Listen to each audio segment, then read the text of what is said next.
Okay, so here's the situation.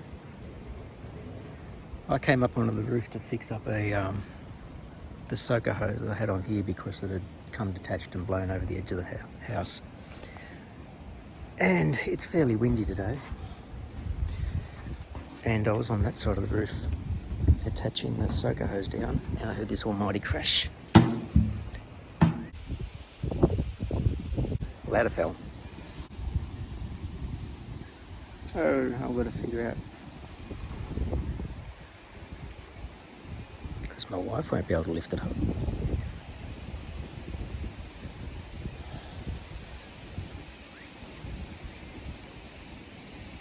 Crap. Back down safe. I was just about to message my wife and waiting for the comments. And then I heard my neighbour across the road and I just yelled out. And he's looking around and I waved from the roof. He said, "Yeah, what's up?" And as he got to the driveway, he saw the ladder on the ground and just laughed. Came down, managed to get it up, and we positioned it again. So I'm going to have to come up with some way of tying that to the roof when I go up. We just don't go up on days like this. So after about an hour and a bit of effort, I managed to get the old fridge that we still had sitting in the kitchen. My wife finished getting everything out of it into the other fridge, and then I had to take the doors off and all the shelves out. Use my trusty Costco trolley. It works beautiful. I've used it for both fridges now and a lot of other stuff. So now I've just got to do is clean all the shelves and for the doors and inside the fridge. That needs to sit for at least an hour or so now to let the gas settle. And then we'll have big beer fridge. Second fridge for keeping stuff in the freezer. But it's just good to know that we've got a bigger freezer and fridge now for making those extra meals that you want to do and keeping your leftovers, because we would always run out of space in this. Always. And the new fridge doesn't seem much bigger. Set up a lot better. I went ahead and did my first coat of waterproofing along this wall. You see where the manhole is? The ground level is about there, but there's a big drop as you get on the other side, so there's no soil against the back of this wall until maybe about here, 2 to 3 feet up. So eventually I'll get in the other side and dig some of that dirt away and paint the other side of the wall as well, because that'll especially help it. But I just wanted to get one coat all the way down to the corner. I've still got to pull that particle board down. I've still got to take these ceiling soundproofings down. This was the last one I took down today because the fridge was going here. That's one coat. That's got to let dry now before I can do a second coat. And that way it'll be like this. You can kind of tell the difference in colour. First coat kind of seeks into the bricks. But this was where I was up to because that's where the laundry starts. And the other thing I did, which I said I was going to try and get done,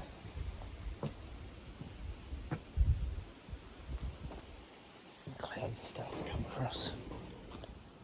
I got in here with the cable ties and just tied the lights up along all of the little beams. I didn't go right into the corner if there was going to be a bit difficult, plus I've got stuff in front of it there. But I've gone all the way along each one. It's kind of lit up the room a little bit, the shed. And then on this side, I did go right along the edge because it's right above the workbench. But I do have the little bit that was the top of the tree. And I've also still got the main section that was the bottom. It had the plug pulled off by the vacuum. And there's the plug. So I can get that stripped and resoldered and sealed up. And then I might do a second run along all of these just to really, I mean, it's not the most ideal light to work in, but it does, having it like this actually puts light across the whole shed rather than when I had the spotlights here. It wasn't quite as good because it was just like a harsh light on top here. So now I think this is workable. And if I do get a second run of them along there, I think the light will be bug zapper. The light in here will be pretty good. You know, I've heard a lot of people talking about this time is one of those great things of trying to get back into your old hobbies and things. And there's been a few makers that I've been listening to, and they've said they've been picking up their guitars again, their basses, their musical instruments to try and get back into it. And I'm sitting here and I'm going, just over 2 months ago, we were under threat of bushfire, and we went through a mad rush of getting stuff out of here and into storage to be safe away from here. And my guitars were some of the things that went. My guitars, my amps, my pedals, everything, and this would be the perfect time to get into it. And I'm just sort of looking around under the house as I'm still sort of sorting through stuff to get things done. I saw got a guitar neck with the keys in it, the tuning pegs. I got the guitar body, and this was one that I painted up. This was a guitar that my dad found he was running a bowling club out in far north New South Wales, and there was this guitar sitting in pieces in one of the storerooms, and he said, "Do you want it?" And I said, "Sure." So I bought it back home. God, this was almost 30 years ago. The guitar was trashed, and I just took all of the outside coating off it and put a new, it was only a plywood top on it. Excuse all the crap. You'd see how it hasn't really lived very well. I did this painting on it, and I was in uni, so this is like 1993.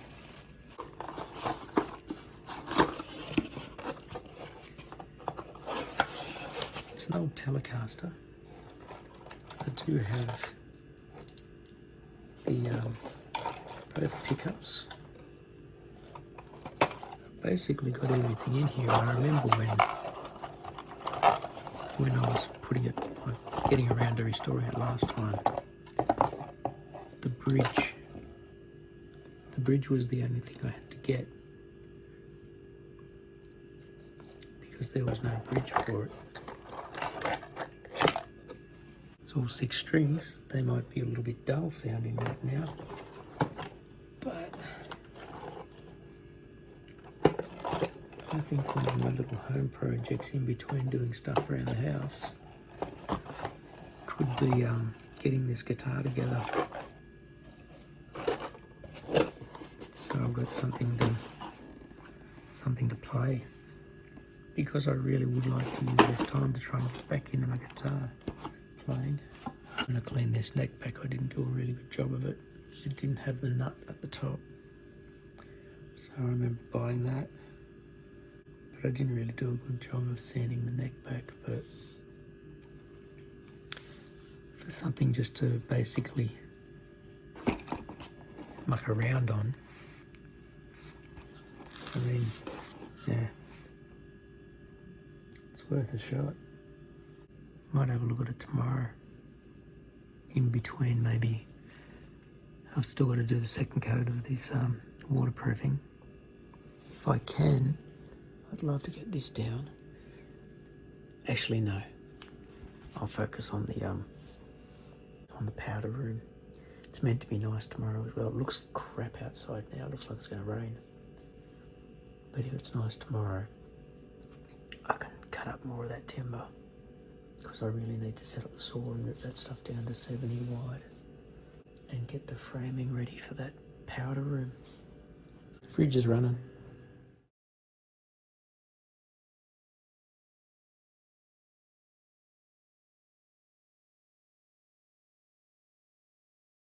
It is a nice day. There's a little bit of a breeze, and I've set myself up to rip down some of that timber for the framing in here.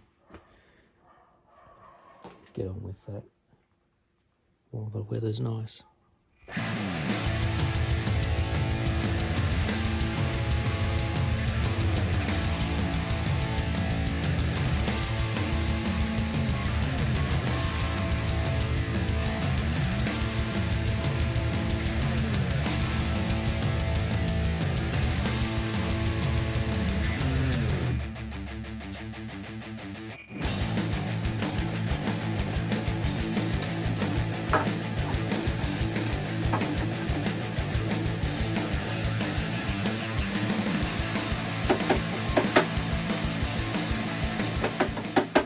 It's been a day.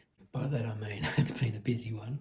I basically framed out the powder room, and that spacing's close but workable.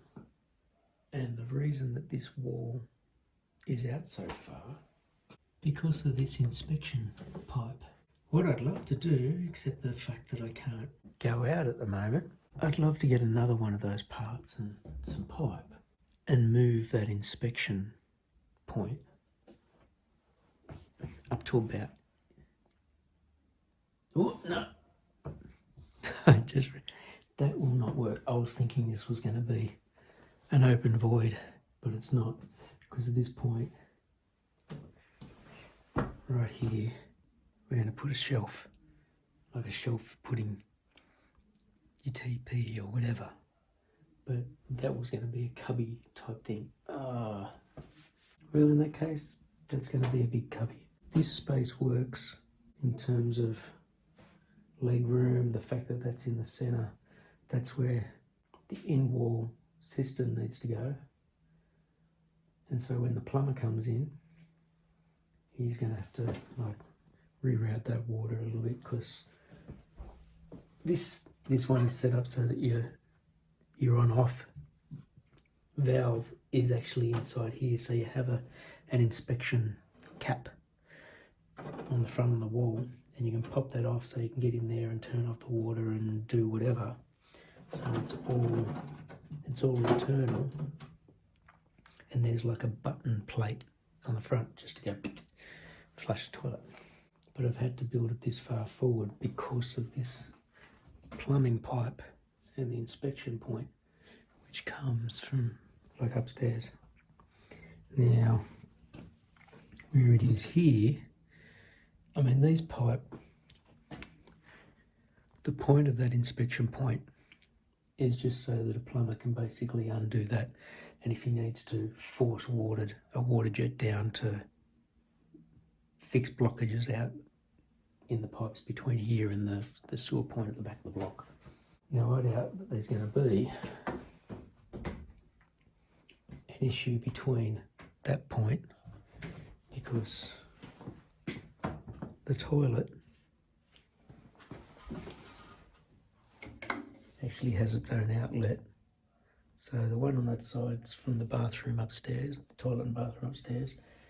And there was a section one for this one here. Come and have a tour of my plumbing.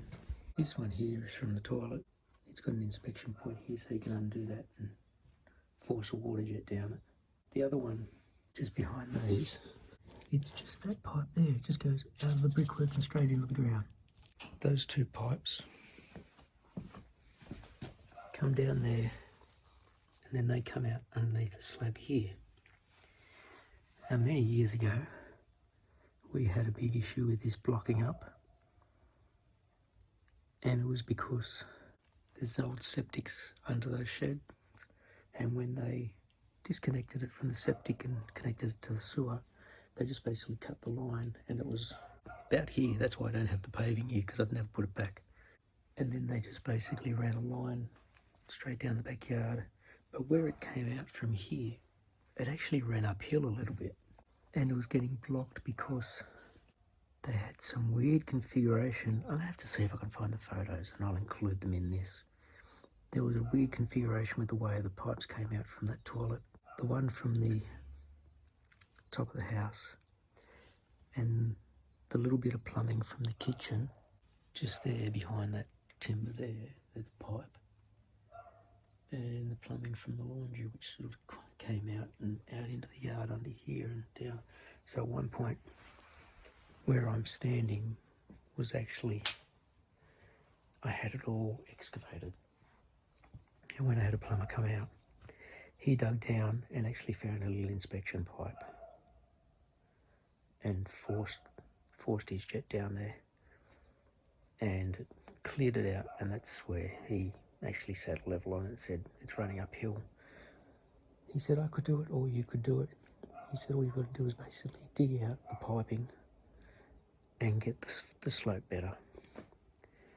But it was when I actually saw the configuration of the piping that it was really bad. So, under this point, I've got a pit and 2 inspection pipes, one from the laundry area and one from the rest of the house. And I streamlined all of the pipes at that time to improve the flow, and we've never had an issue since. Even this little angle here, that was the most god-awful, stupid, janky looking connection of pipes. Even though it was coming straight down here, it would slow down because of the way the pipes were. So I ended up getting that swooping a lot better. So when it flushes now, if I'm down here, any water that comes down, you can hear it going down a lot better. So that's pipes, that's just from the bathroom upstairs.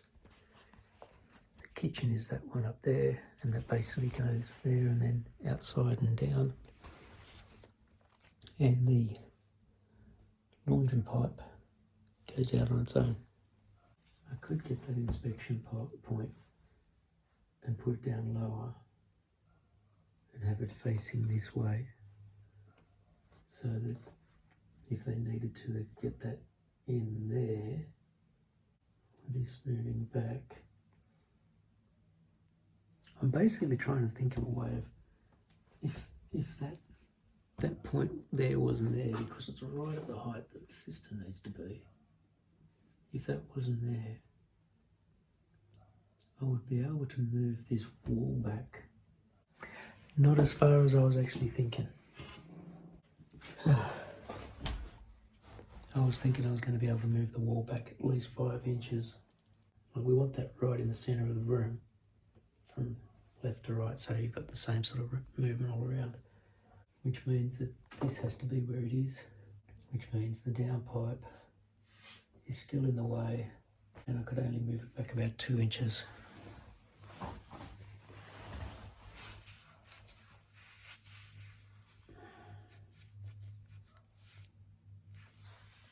I know that I could streamline this better, but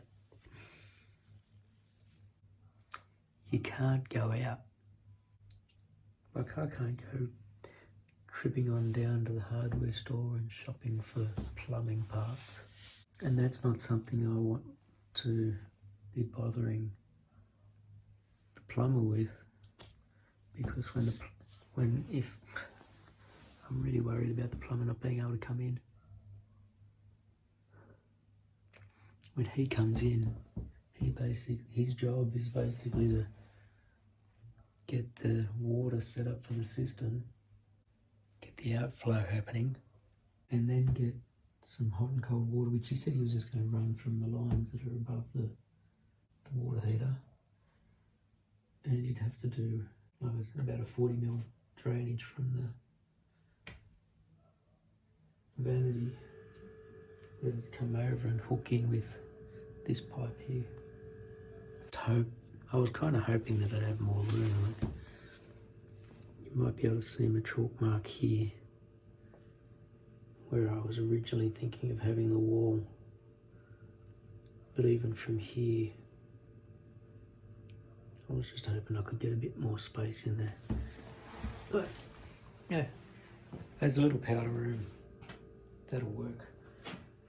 The pocket hole door that we've got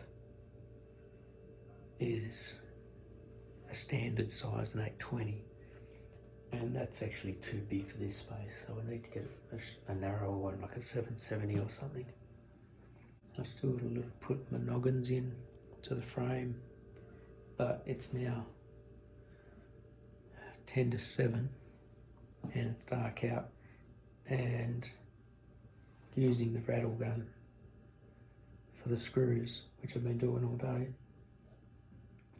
my neighbours would go nuts. My wife would go nuts. It's just really loud.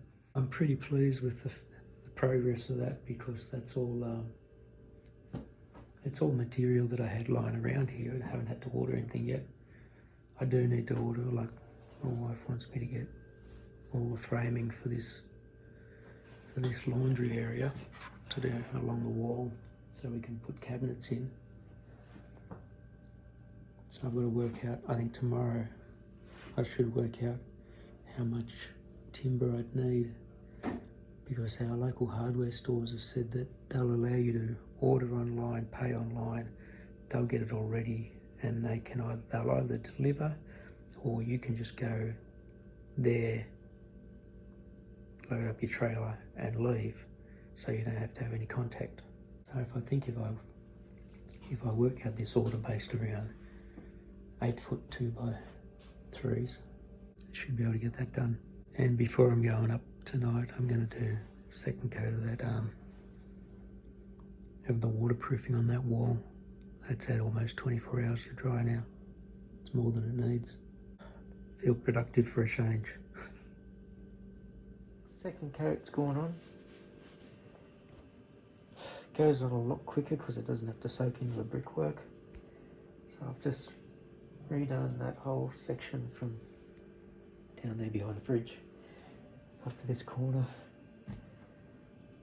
So that feels good to get done. So the only part that still needs doing is this bit here behind all of this. But having worked on that powder room today, it took a long time, but again, another achievement.